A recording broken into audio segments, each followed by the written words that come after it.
Sí, voy a tener que hacer después un collage con los dos videos. Ya, chiquillos, seguimos viendo el video, por favor. Ahí, les pido disculpas por lo que pasó.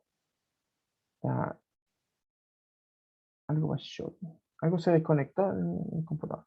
Entonces estábamos viendo este video que tiene que ver con lo que Después de con el obstruir barco. una de las vías marítimas más transitadas del mundo, el carguero de 400 metros de eslora se mueve a una velocidad de 1,5 nudos. El equipo de salvamento hizo un excelente trabajo. Estábamos en una situación realmente crítica cuando el barco tocaba ambas orillas y corría el riesgo de partir. Profe, se escucha un poco bajo, o no sé si soy yo. Cuando consiguieron liberar la No, yo también lo escucho bajo. Ya, espera un chiquitito. Vamos a ver si resuelvo el problema. en ¿Ahí sí? paralelo al canal. ¿Ahora sí? Sí, ahí sí. Ya. Ahí La presión empezamos sobre el equipo de fuerte. rescate fue en aumento al acumularse más de 400 barcos que querían cruzar el canal. Las navieras debían decidir entre una espera infinita o navegar 7.000 kilómetros más rodeando el continente africano. Ahora todos respiran aliviados, pero aún quedan interrogantes. Creo que esto pone en evidencia la fragilidad de la cadena global de suministros. Es decir, se trata de una arteria marítima muy importante, uno de los dos canales más importantes del mundo que funcionan de esta manera, dejando transitar a los barcos de un océano a otro. Por ello, cualquier bloqueo es todo un desafío. Según el equipo técnico encargado del buque Ever Given, los informes iniciales descartaban cualquier fallo mecánico o del motor como la causa del accidente. Pero aún no está claro si un error humano o técnico pudo causar el encallamiento. Ya, esa es la noticia que quería mostrarles, que tiene que ver, ¿cierto?, con el texto 2. Vamos a ver, quiero revisar el chat para que dejarles tranquilo. Sí, Gustavo, no hagas nada, por favor, no se te ocurra hacer nada, porque si no va a quedar el cuadro. Solamente en caso de emergencia, si llegase a caerme de nuevo para que la grabación de la clase persista, ¿ya? Eso es nada más. Así que tiene, tiene ese poder, chicos. Vamos a al siguiente diapo. Es esto, que sería el texto 3. También es una noticia con respecto al mismo hecho, pero desde otro medio. Fíjense que la anterior era de la Deutsche Welle, ¿cierto? Y este es del diario El País de España, ¿ya? Así que pongamos atención.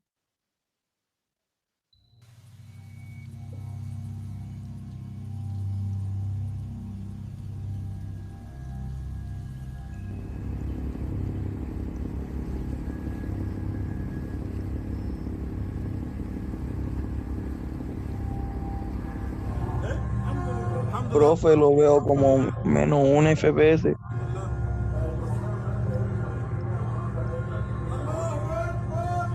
Se ve pegado. Se ve súper pegado. Pero se entiende las imágenes, ¿cierto?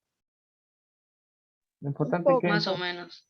lo importante es que vayan leyendo aquí abajito cómo fueron trabajando los ingenieros navieros, ¿cierto? Para sacar este buque gigante y las dimensiones que tiene para que se den cuenta de eso. Es básicamente la misma información, así que no es nada novedoso, pero desde otra perspectiva informativa. Ya, eso. Pongan atención. Ya, ese era el texto 2. Dígame. Profe, ¿se podría considerar tráfico marino? Tránsito, es que la palabra tráfico puede sonar como a algo malo. El tráfico es como llevar cosas, ¿cierto? Entonces, sí, Ujú. tráfico, tránsito. Es taco marino, como no cachai. Claro, en este caso se generó un taco de 400 barcos que están tratando de pasar por el mismo caminito, ¿cierto? Y 400 barcos que iban de un lado hacia el otro y del otro lado hacia el uno. Así querían pasar hacia el mar Mediterráneo y los otros pasar hacia Asia. Sí. Este sería entonces el cuadro de análisis del texto 2 y 3. Como son textos que son muy parecidos, dije, ¿para qué vamos a hacer un análisis de los dos como que fueran algo diferente? Así que lo uní y les puse como nombre al texto 2, Libre al fin, que eso es lo que sale como titular del diario el diario electrónico de la Deutsche Welle, ¿cierto? Alemana, y el test sería, ¿cierto? El del país, que sale titulado, ¿cierto? Vuelve a navegar, ¿ya? Los dos textos, el texto 2 y 3, hablan de lo mismo, así que vamos a ver la respuesta, ¿cierto? Ahí está la fuente. Deutsche Welle, este medio informativo de origen alemán, pero que tiene sucursales en todo el mundo y cubren noticiosamente, ¿cierto? Eventos en todo el mundo. De hecho, tienen muy buenos documentales que seguramente más adelante también los vamos a revisar en clases. Dígame. Yo había visto ese accidente antes. Sí, pues de hecho se fue noticia porque como sale señalado, ¿cierto? En estas dos noticias, eh, afecta directa o indirectamente a la economía del mundo, ni más ni menos. De hecho, creo que el precio del petróleo debería dispararse por estos días un poquito a propósito de esto. Es súper frágil el tema de la economía y cómo funciona la economía globalizada hoy en día, ¿cierto? Entonces, cualquier cosa que suceda en otra parte del mundo, incluyendo esto que sucedió en el canal de Suez, al costado de Egipto, ¿cierto? Nos afecta a nosotros que estamos aquí en donde el diablo perdió el poncho. Bueno, dice, ambos textos hablan acerca de lo que sucedió con el Ever Given, que es este naviero gigantesco, este carguero que tiene más o menos una carga de 220.000 toneladas. Así de grande. Dicen que es del mismo porte, dicen así como la comparativa, que es del mismo porte del Empire State, este edificio, ¿cierto?, que está en Estados Unidos. O sea, es súper, súper grande.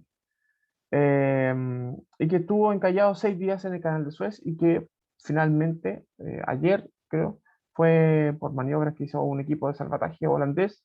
La primera persona que sale en el primer video, ¿cierto? Es el encargado del capitán, ¿cierto? El encargado de las maniobras de rescate, que es de origen holandés.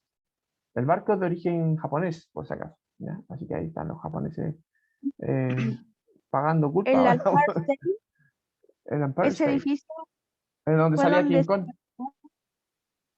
Ese edificio que se sube King Kong y se pone a pelear con los aviones, es Ah, sí. el Empire State.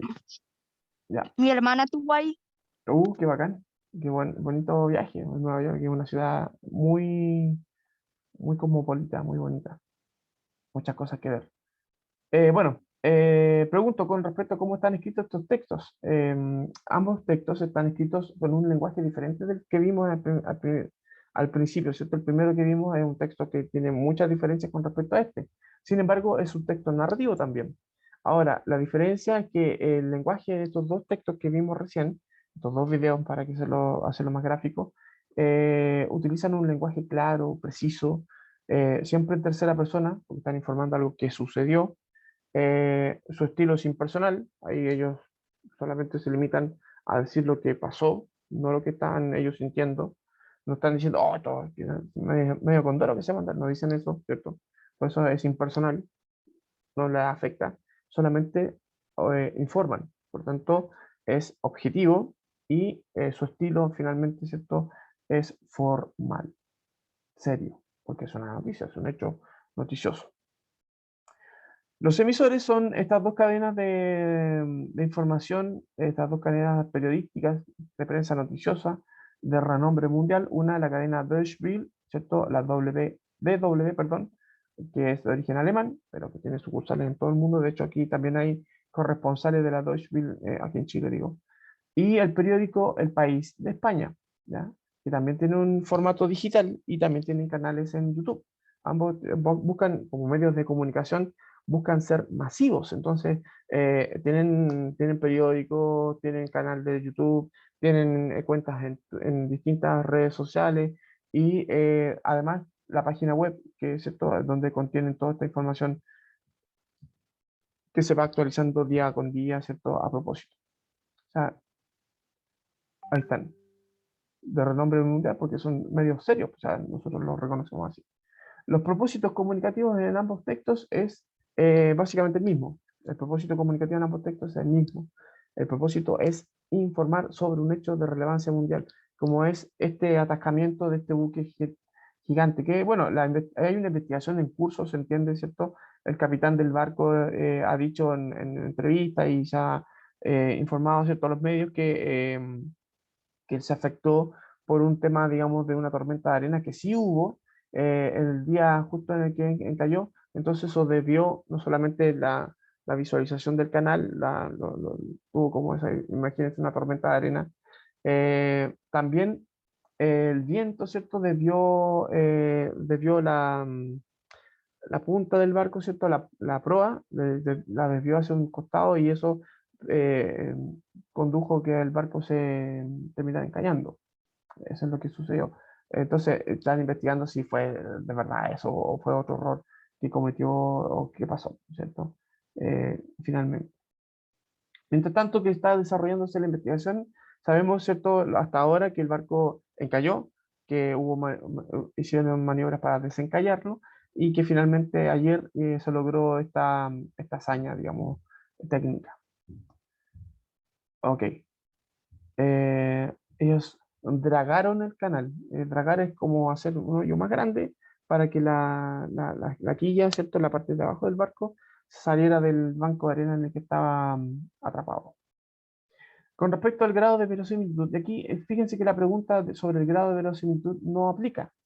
Sin embargo, dice, y podríamos afirmar, ¿cierto?, que no tiene ficción. Esto, a pesar de que son hechos como muy así como, ¿en serio pasó esto? Así como, wow, increíbles.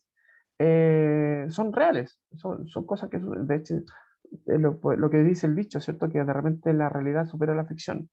Claro, sin embargo, son hechos reales, son hechos no ficticios, por lo tanto, hechos que aluden a un suceso que se puede comprobar. Si ustedes tuvieran la posibilidad, ¿cierto?, de ver, no, a lo mejor no viajar para allá, porque es difícil que ya no van a ver el barco encallado, pero si ustedes pudieran ver las imágenes que hay de los distintos medios, hay fotos satelitales del barco, Profe, hay distintos medios cubriendo el hecho. yo donde Digamos, lo vi fue en un video donde aparece que un dron lo graba y aparece así claro, como está el puente acá, mire, sí, sí, sí. está el puente acá y estaba como así. Claro, bueno, hay muchas imágenes, incluso hay algunas imágenes que nosotros no tuvimos acceso, que son imágenes submarinas, podríamos decirlo, que para poder ver la condición en la que estaba también la parte de abajo del barco, porque por el peso de la carga que llevaba y y la corriente misma del canal, hacía pensar que pudiera tener un defecto mayor, o sea, que se pudiera partir, que se pudiera terminar, ¿cierto?, por romper el fuselaje del barco. O sea, entonces, sí, ahí sí que hubiese estado más complicada la cosa. Pero bueno, mientras tanto, sabemos lo que sucedió. El barco encalló, el barco fue desencallado. Esos son los hechos. ¿Ya? Tal como sucedieron. Y hay evidencia de eso. Mucha evidencia. Demasiada, diría yo, para mi gusto. Ok. En conclusión, decimos, ¿cierto?, que los textos que vimos, los dos son narrativos. ¿Ya? Eso es lo primero que tenemos que concluir. Sin embargo, no todos se refieren a hechos que ocurren en la realidad. Si bien es cierto, el primero puede suceder en la realidad, no sabemos a ciencia cierta si las plantas tienen esa emotividad, ¿cierto?, de saberse queridas o acicaladas y tener esa conciencia de la presencia de nosotros los seres humanos o no. De hecho, eso es otra cosa. Por lo tanto, podemos decir que el primer texto presenta subjetividad, porque una visión subjetiva que tiene que ver con quien lo emite, su autor, ¿cierto? Su autor en este caso, sobre algo que está sucediendo. Mientras tanto, los otros dos textos que vimos, porque son audiovisuales, son más objetivos, porque se refieren, ¿cierto?, al hecho más que a otra cosa. El estilo de los emisores también es distinto. El primero es más informal.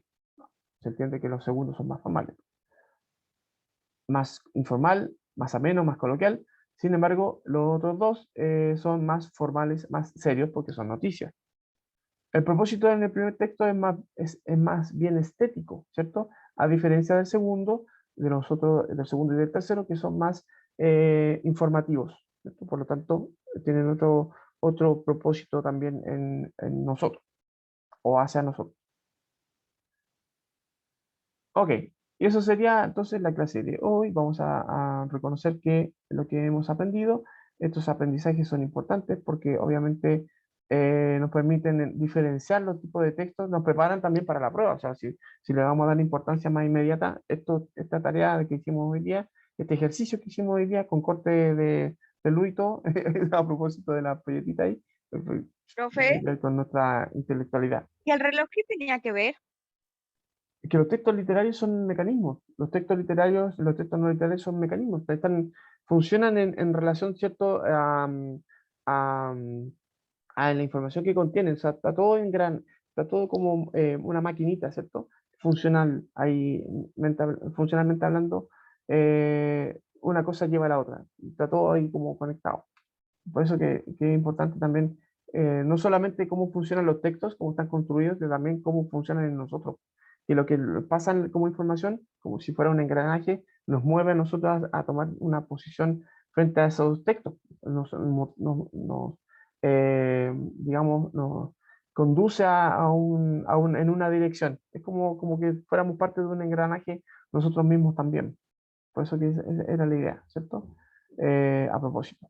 Entonces, eso es básicamente lo que aprendimos también. O sea, que los textos que nosotros leemos, sean literarios o sean no literarios, inciden en nuestra forma de pensar también, en nuestra forma de decir también esta realidad en la que nosotros estamos, que puede ser una realidad ficticia o puede ser una realidad, valga la redundancia.